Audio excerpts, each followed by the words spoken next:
Be confident, be bold, be authentic, but don't forget to take action.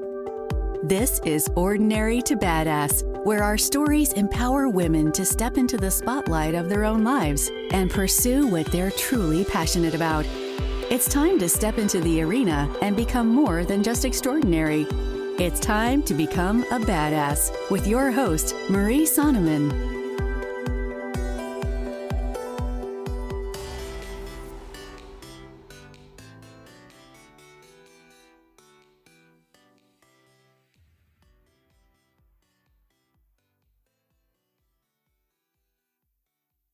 Welcome to Ordinary to Badass, episode number 31. In this episode, I talk to Dr. Tracy Papa, and we talk about pregnancy, the coronavirus, and how you can stay healthy during this time. Stay tuned because I know you're going to love this episode. But first, I want to tell you about a new manifesto, At the Core of Being a Badass. Are you tired of being ordinary? Of doing what everybody else does? Of following the same boring rules? I think being ordinary is letting a problem somehow mean that you're a failure, or letting others define you and who you are. Ordinary people, they don't grow. They don't try to think outside of the box. They are just okay with the status quo. But friend, you're listening to the Ordinary to Badass podcast. I know that you're a badass and that you're with me in fighting to become one, to be the best you that you can be.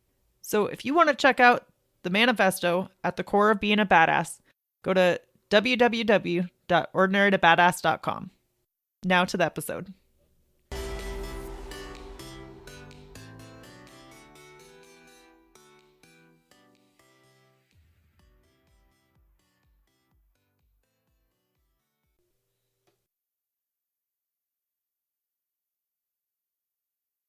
Welcome to Ordinary to Badass. Whether you're ordinary or badass, I'm glad you're here. Today's guest is Dr. Tracy Papa. Tracy, thank you so much for being here. You are so welcome. It's wonderful to talk with you. So before we go any further, I've got to ask you, do you consider yourself to be ordinary or badass? You know, I thought about this question because I have listened to all your podcasts, and I am most decidedly ordinary. And I think I'm badass at being ordinary, and being ordinary is probably my strength. So I will say that. So why is it that you consider yourself ordinary? Because I think it's my strength because I feel as though I can relate to people and their struggles. I have some health issues of my own. I was diagnosed with diabetes probably 10 or 15 years ago, but only started paying attention to it about 5 years ago. So gestational diabetes, diabetes in pregnancy is one of the most common conditions that I deal with and counsel patients about. So I think my ordinariness is a real help there because I have been through the same struggles that my patients have, and I can share with them what worked for me, what doesn't work for me, and just relate to their struggles in this endeavor. Okay, awesome. Thank you for sharing that. Now, can you tell us a little bit about yourself? Yes, I am a physician. I specialize in high-risk OB. So I take care of high-risk pregnant patients in Fort Worth, Texas. So mostly the patients I see have a risk factor for either themselves or their baby. I see women who are over age 35. I see women with health conditions like diabetes and hypertension and problems with the pregnancy, like a baby that is, bigger or smaller than expected, or babies who have birth defects, or pregnancies with more than one baby. Now, there are all kinds of interesting ways that pregnancies can take a left turn, and that is just my cup of tea. So those are the patients that I see. So how did you end up getting into that field? Well, I decided on medicine as a career in my early teens, and I don't even remember why that happened. It just looked like the coolest thing to do. I was painfully shy as a child, but I had a very rich interior life, and I daydreamed constantly, and I daydreamed about being tougher, smarter, being able to handle a crisis. And that's where medical school really puts you to the test. In terms of going into obstetrics, that was later. That was my third year in medical school. And it's funny because starting medical school, that was the last thing on my list. My sister and I went to medical school together, and she was going to be the obstetrician, and I was going to be an emergency medicine doctor or a surgeon, because that fit my idea of being the person who's at the center of where everything is in chaos and being able to settle everything down. But I did my first OB rotation, and that was just it for me. Just helping to bring life into the world is great. And there are a lot of practical considerations too. If a patient and you don't have great chemistry with pregnancy, there's always an endpoint. Babies always deliver one way or another, and then you're done. So I like stories that have a beginning and a middle and an end, and obstetrics is just perfect for that. Because it's in 3 distinct trimesters, and you can help people all along the way.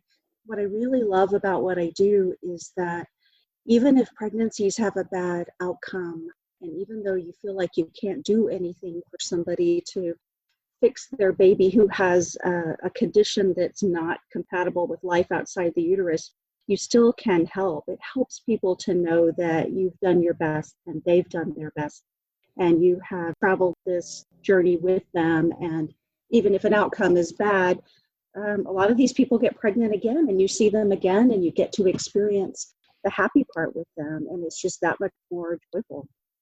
So is it hard at all that you see them have the baby, but then you don't necessarily get to see them after that? Or do you? Sometimes I do. Sometimes it's really hard because, you bond really closely with somebody during pregnancy. And then once the baby gets here, they have a brand new life, and we're kind of left behind. But I have plenty of patients that either get pregnant again, so we get to see the family again, or they still keep me on their list, and I get Christmas photos and I love that. costumes and little visits and everything. So there are plenty of people that I have remained close to, and I just love that. So not only are you, I know because you're my friend, but not only are you a doctor, but you also have a blog. Can you talk about that a little bit? Yeah, and that's how you and I met and became friends. We have the same coach. The blog started when I love writing and I love sharing information. And there are a lot in the course of a day that I say 5 times in the course of a day. For instance, counseling for our gestational diabetic patients. I will see sometimes 3 to 5 new diabetics in a day of work, and we talk to them a lot. We spend an hour or more counseling them about diet and exercise and how the pregnancy is going to be managed.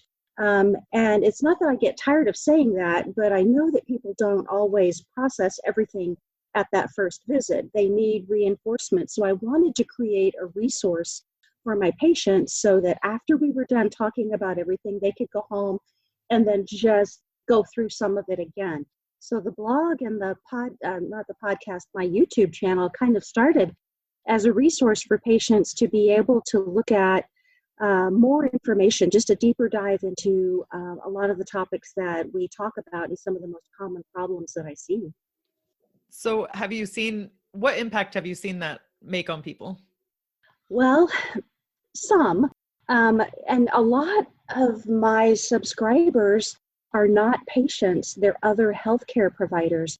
So that was surprising to me, but I like it because now I feel like I have 2 different audiences, people who are pregnant or planning to be pregnant, and then other healthcare providers who share some of the same issues and struggles that I do, wanting to know how to counsel their patients. So I love the feedback. I love connecting with people. It's just been a great experience. So one of the big things, because as we're talking right now, the coronavirus or COVID-19 is going on, which is really stressful for a lot of people. And how are you dealing with that with pregnant moms? Well, the information that we have tells us that pregnant moms are not necessarily more susceptible to getting the virus, but to getting sicker if they do get the virus. So, of course, we have pregnant women who are very nervous and just terrified that they're going to be infected, that this is going to damage their baby. So most of what I've been doing over the last couple of weeks is being, very careful to take care of my own health, but also just managing people's fears.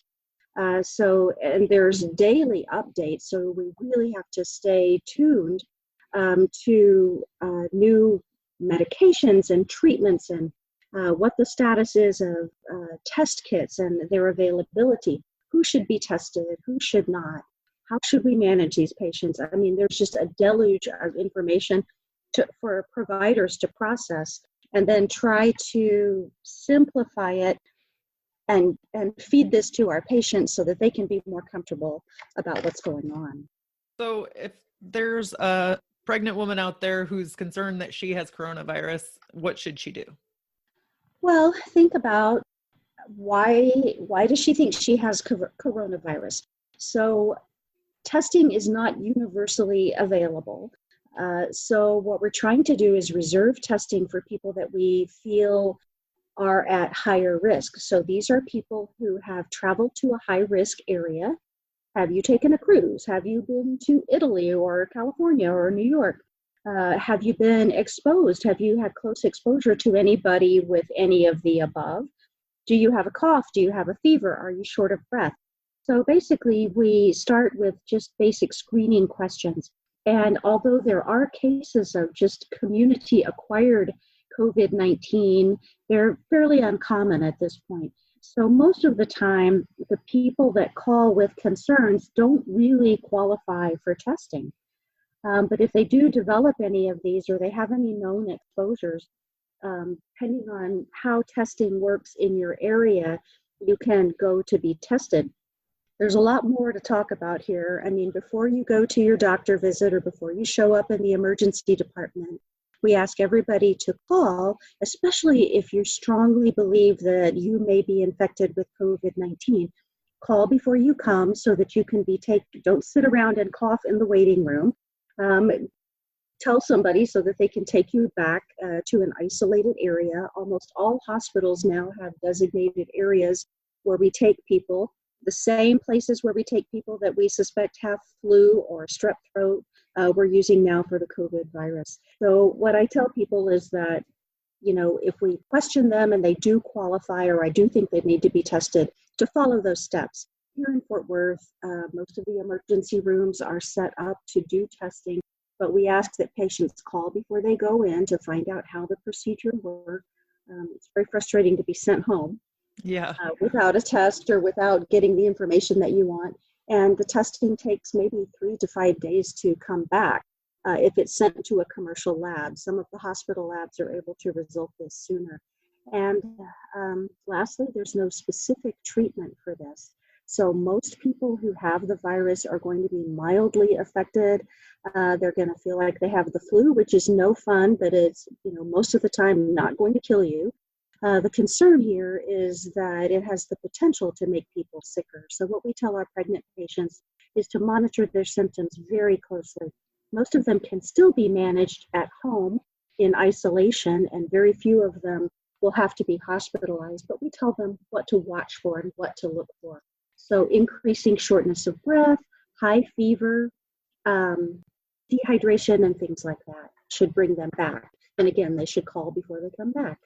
And if you're pregnant and you're worried about it, should that mom to be, or should she be isolating herself anyways, or is she okay to kind of do her regular activities?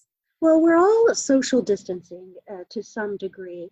Either it's being enforced by law or, we're doing the right things and isolating ourselves. So whenever you have a fever, if you're pregnant, you should isolate yourself. Not be around, you shouldn't go to work, you shouldn't go to restaurants or public gatherings, and you should isolate at home, take your temperature morning and evening, and wait it out. Have lots of healthy food around, a whole lot of liquids, and stay in touch with your provider. And is there any extra medication or like vitamins that we should be taking, just women in general? Well, whether you're pregnant or not, if you're a woman, it never hurts to take a vitamin. Just a plain old multivitamin will do. If you don't swallow these giant pills very well, Flintstones are fine. A couple of those. So yeah, vitamins will help a little bit. Liquids and staying very well hydrated helps. If you have any kind of febrile illness, if you have a fever, then try to stay home and just do general supportive things. When it comes to COVID-19, what do you think is the biggest misconception? Oh, there are so many. It's it's hard to know where to start. On the one hand, people are taking it so seriously because it can be deadly. The death rate from, or the death risk from COVID-19 is at least 3 times higher than flu. About 3% of people who get the COVID virus will be seriously ill, and that scares people to death. On the other hand, you don't want to take it too seriously. Most people, like I said, who get it, even though it's pretty infectious, are going to get it very mildly. There's an article that came out in the last 24 hours saying that you shouldn't take ibuprofen if you're infected with COVID-19. And this is one of the French government ministers who has issued a statement publicly warning people not to take ibuprofen. And he says that his recommendation came from the World Health Organization. Well, since that time, the World Health Organization has issued its own statement saying, that there is no recommendation not to take ibuprofen. In theory, the way that ibuprofen works could mean that you might be more susceptible to having more serious infection, but ibuprofen is just fine to take for fever. However, not in pregnancy. So that wasn't such a big deal statement for us because we always tell pregnant women not to take nonsteroidal agents anyway. So no ibuprofen, no Aleve, no aspirin, except for low dose aspirin that we put people on. So there are many, many misconceptions. One of the more common mistakes that people make is they all want to wear a mask and gloves. If you're not symptomatic and you're not around a lot of sick people, a mask is not really going to do you any good. This infection is mostly spread by droplets. So that's somebody coughing or sneezing on you or not washing their hands and then touching you. So if you're really careful about hand washing and you're staying pretty much in isolation whenever you can or using hand sanitizer, then you're fine and the risk that you're going to become infected is just very low. And we need to reserve our masks for the people who are sick or who are taking care of sick people. So does that apply to like all masks, like just the ones that cover your mouth, or I guess I would think that it would be helpful if it covered your mouth and nose. Yeah, I mean, a mask is not going to do you any good if you don't wear it correctly. So all masks are meant to cover your nose and your mouth. If you wear it under your nose, like I see a lot of people doing, it does nobody any good. There are different kinds of masks, and we as healthcare providers, most of the time when we're starting work at any particular hospital, we're fitted for personal protective equipment. Mm-hmm. Mostly this was to protect us from things like Ebola, tuberculosis, and things like that.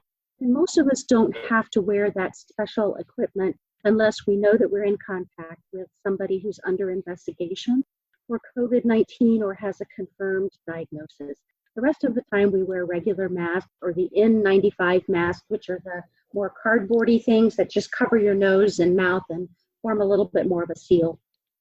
Do those have to be fitted to you? No, they have just a little metal clip that you kind of squeeze over your nose so that it fits pretty snugly over your nose. Mm-hmm. They're also reusable, and thank goodness, since they're in short supply, most masks are reusable. If you spray them really well with Lysol, put them in a paper bag. This is just how I make my roasted peppers. In a paper bag, and then let it dry out, then you can reuse it. Yes, and for those of you that don't know, Tracy is also an amazing cook, so she does that on her side time also. Such a Yeah. badass.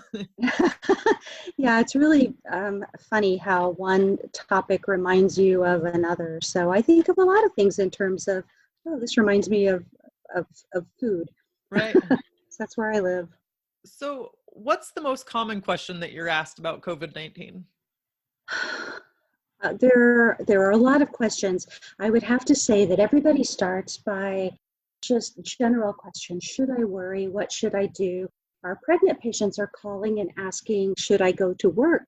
Or, my friend's cousin's sister was was exposed to somebody who was exposed to somebody who just got off a cruise ship. Should I worry?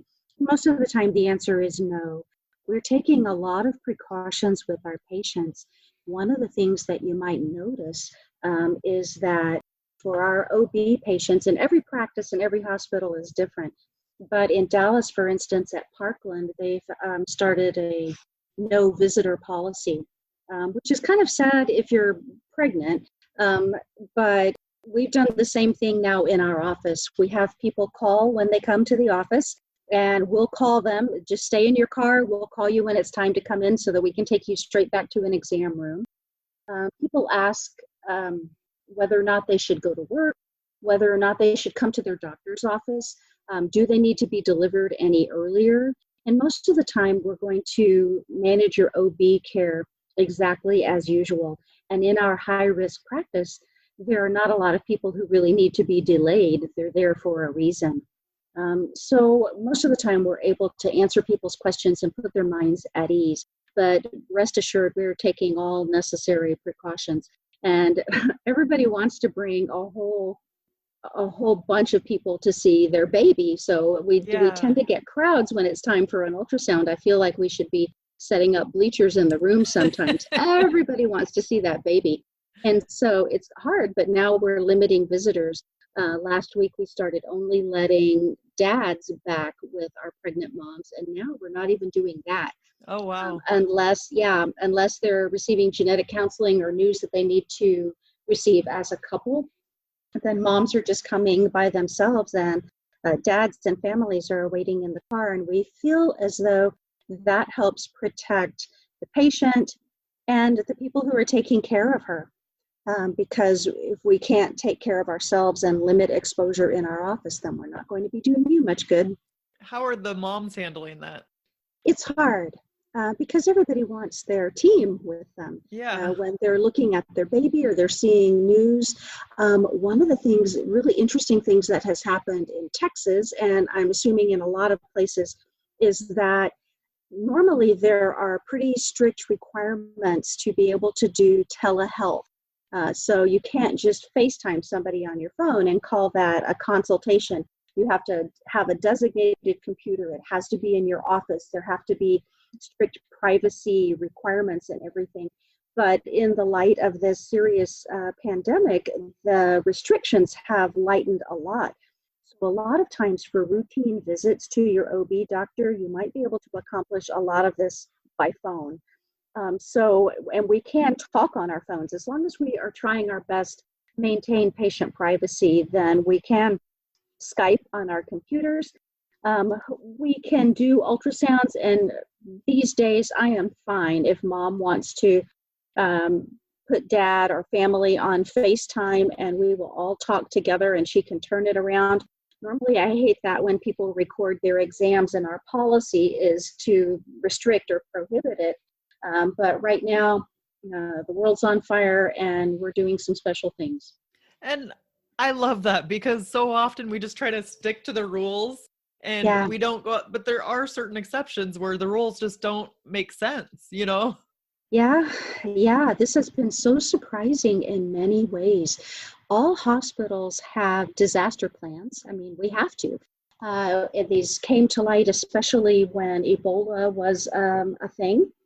And I mean, it still is, obviously, but it's not so scary as it was because it's not as common. It hasn't become as widespread as it was.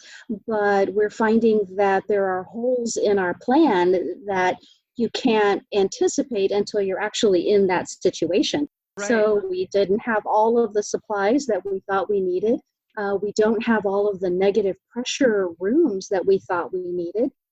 So I work at 4 or 5 hospitals in the Fort Worth area, and several of them are finding out that we don't have negative pressure operating rooms, so that when we intubate or deliver a baby in a regular operating room, then we're placing patients around them at risk. So we're getting on this as quickly as we can. I will tell you, there's a remarkable amount of ingenuity to develop workarounds for most of this.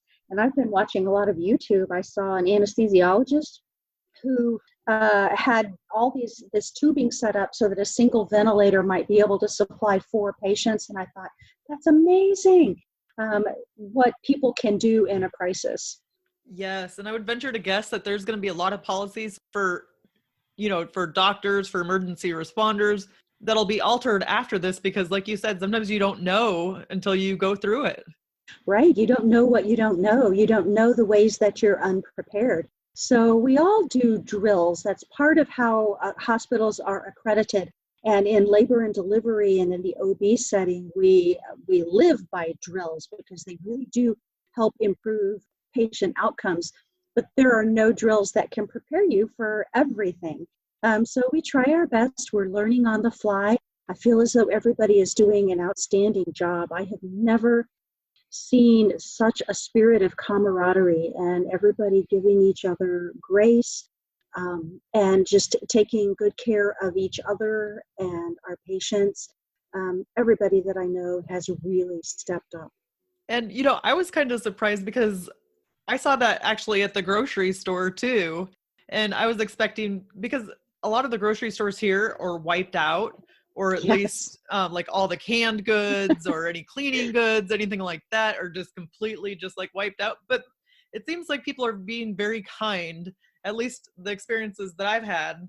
And that's telling. I mean, that's good for human nature, I agree. I've seen the best and I've seen the worst in people.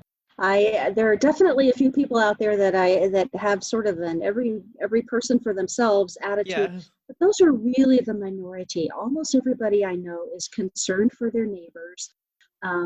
We live kind of isolated lives. I live in the middle of Fort Worth in a neighborhood, a residential area where many people don't even know their neighbors. And this has prompted us to reach out to our elderly neighbors or the people around us without all the resources that we have. So I would encourage people in a careful way to at least call and check on your neighbors. If you have a lot of something, there's no reason to hoard.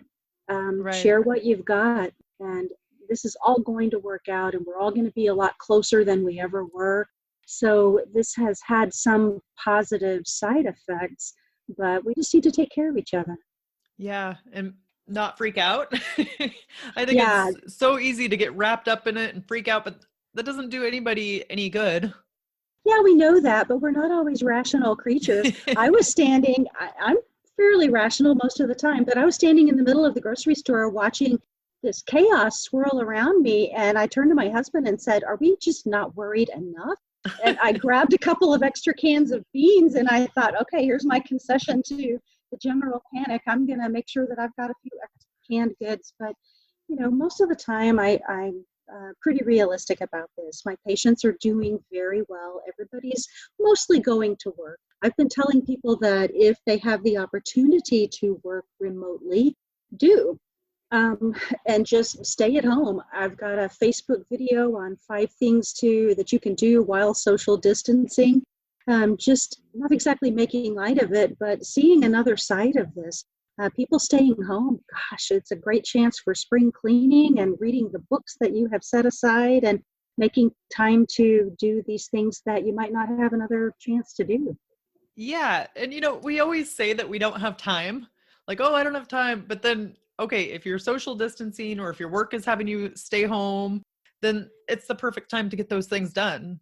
That's so true. And another kind of ironic thing is that there are so many employers who don't have a work from home policy, or they've said in the past, no, we don't do that, or we can't make that work. Well, it's working now. Yeah.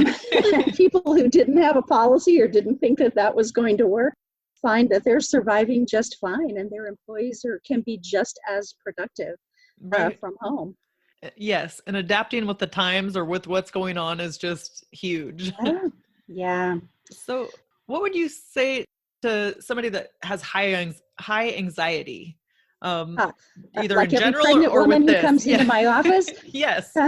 We have both high risk and high maintenance patients. I mean, everybody that walks into a high risk pregnancy office is there because there's a concern about their baby. So I am totally used to talking with patients who have a fairly high level of anxiety. And what I tell them is, I mean, it just sounds like the same old advice that they've been getting online or on TV is stay home if you can.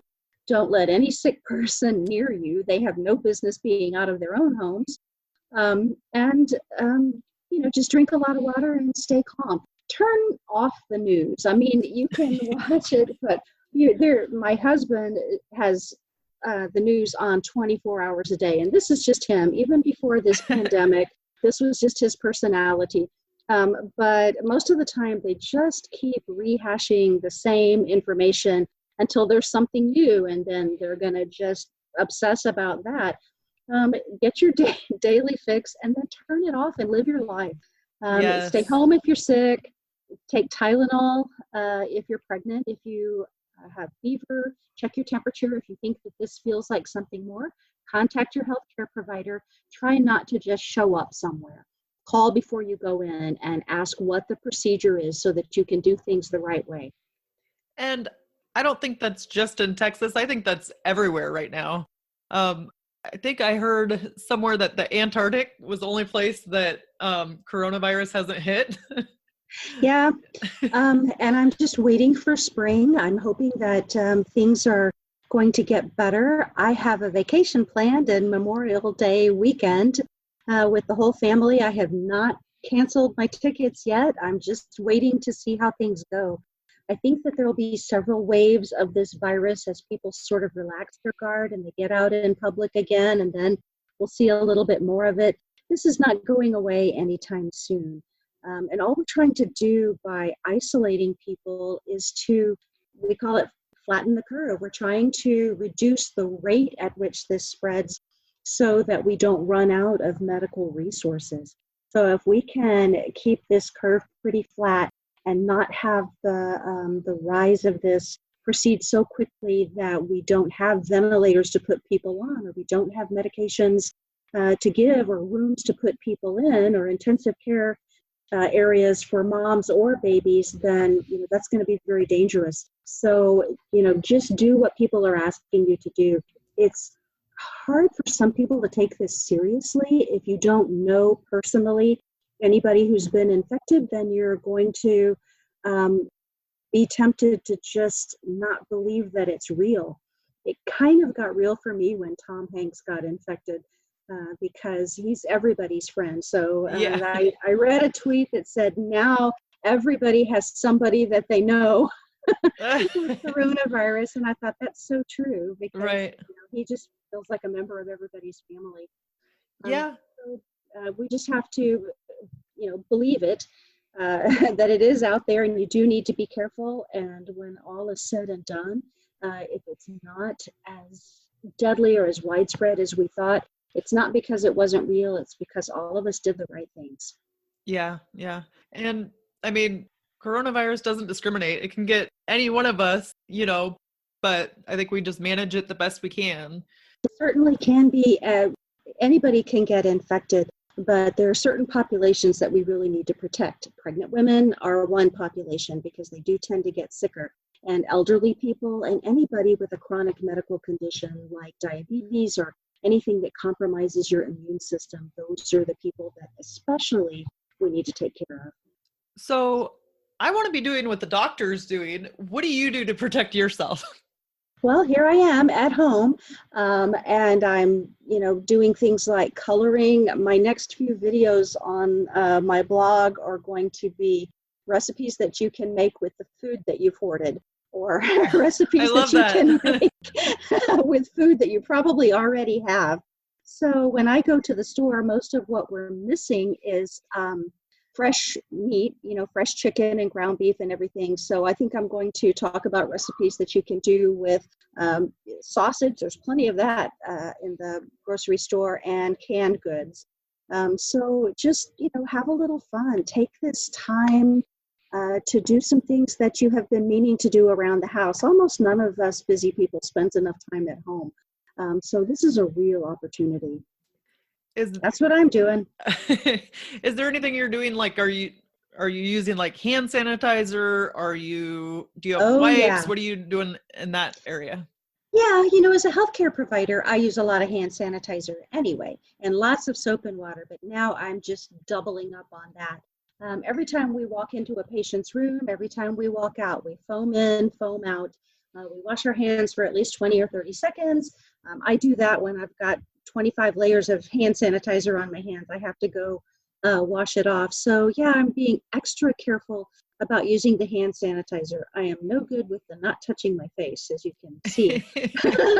I am horrible. I touch my face all the time. I know, I do too. Also, I'm a big hugger, so I'm really having to restrain myself from, patting somebody on the shoulder.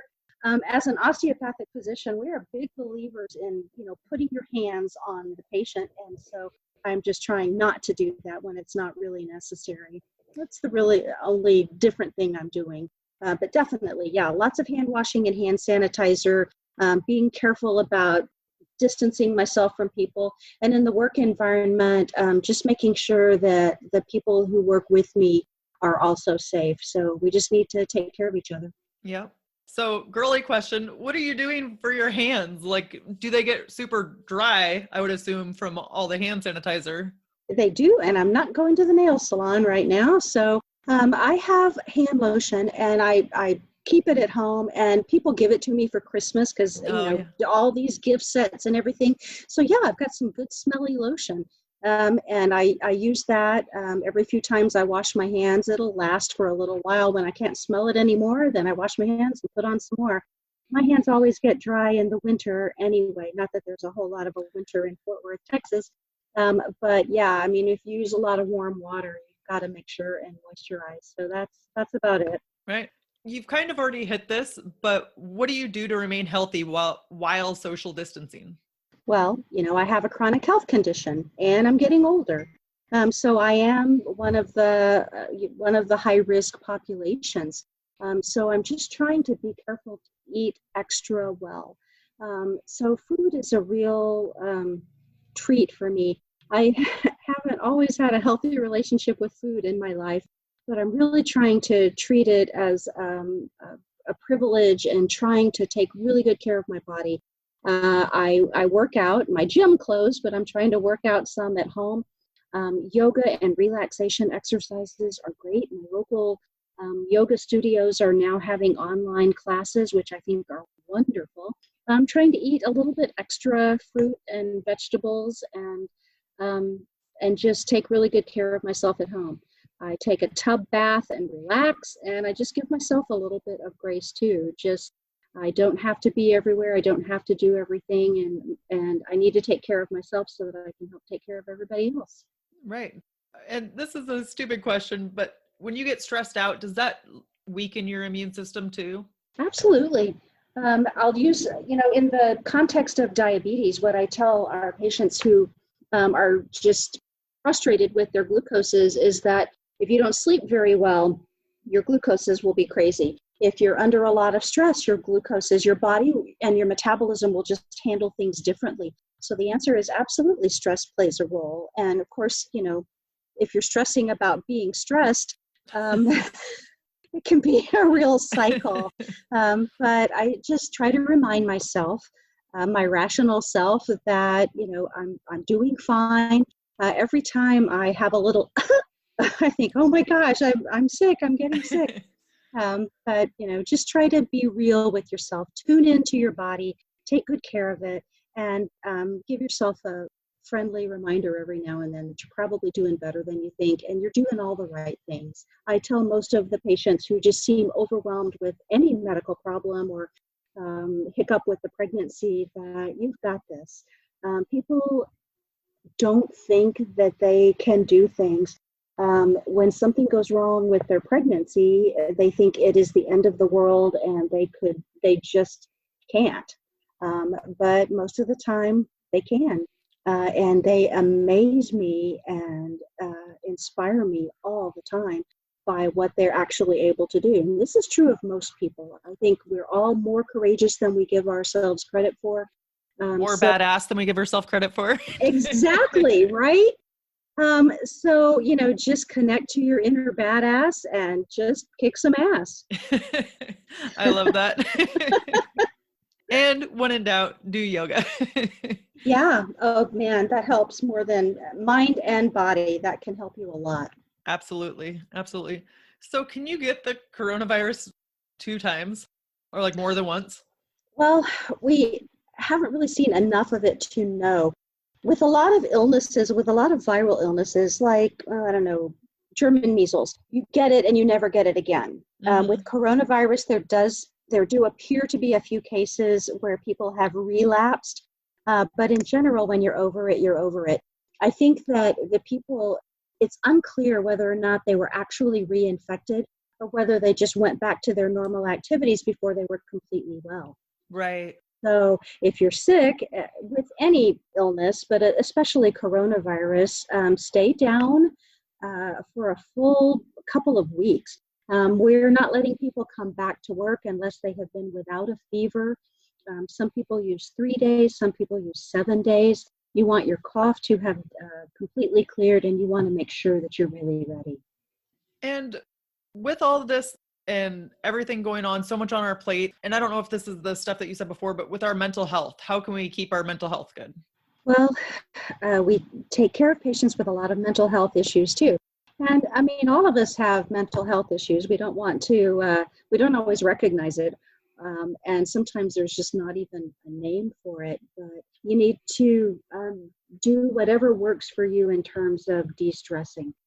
So for some people, it's a good book, a favorite book. For some people, it's just mindless activities. One of my 5 things to do while social distancing is color. I've got these markers and a whole lot of little coloring books, and it's something you can do. And if you have something that you do with your hands to keep your hands busy, that's good. If you knit or crochet or paint or sew or do crafts, get busy and do that.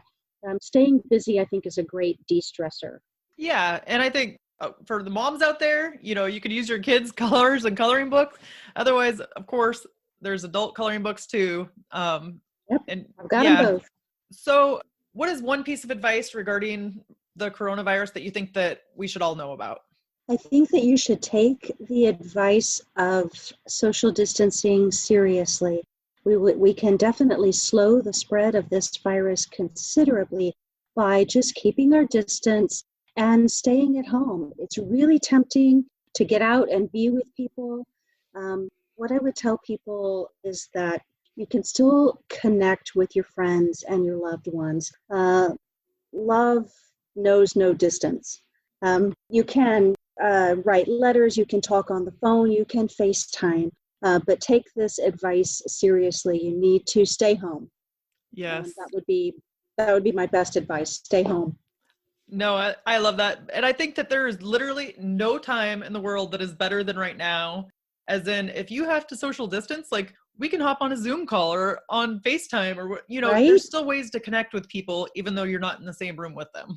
Yeah, that's so true. I can remember being in college and really valuing my weekly phone calls to my parents. When my daughters were in college, we talked every day. We texted several times every day. So we haven't really missed a beat. We worry about the people that are out of our sight, but we're connected. I mean, it's usually pretty easy to connect. Yes, absolutely. So Tracy, how can we connect with you? Connect with me on my website, drtracypapa.com. I also have a free gift. And if you're stressing, I have a self-care guide. It's a free gift. If you go to drtracypapa.com/free gift, I have a self-care guide that can be really helpful if you're experiencing some stress right now, as all of us are.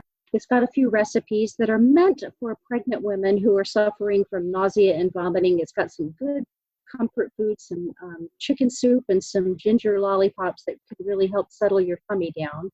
And you can connect with me on my YouTube channel too. But if you just go to my website, you can hit all of the platforms, drtracypapa.com. I love it. Thank you so much. I know that you've eased my mind and that everybody listening to this is totally going to love it. So you're a total badass and I totally appreciate you. Thank you so much. It's so much fun to talk to you. With that, we'll end our show. And to all the badass women out there staying in the arena, whatever you do, own it and get after it. Now that you've listened to this episode of Ordinary to Badass, we want to hear from you. Go to our website, ordinarytobadass.com/podcast, and submit your own experience on how you took your life from ordinary to badass and get the chance to be on a future spotlight episode of the show. That's ordinarytobadass.com/podcast. While you're waiting for the next episode of the show, wipe off the sweat, dust off the dirt, and get back in the arena.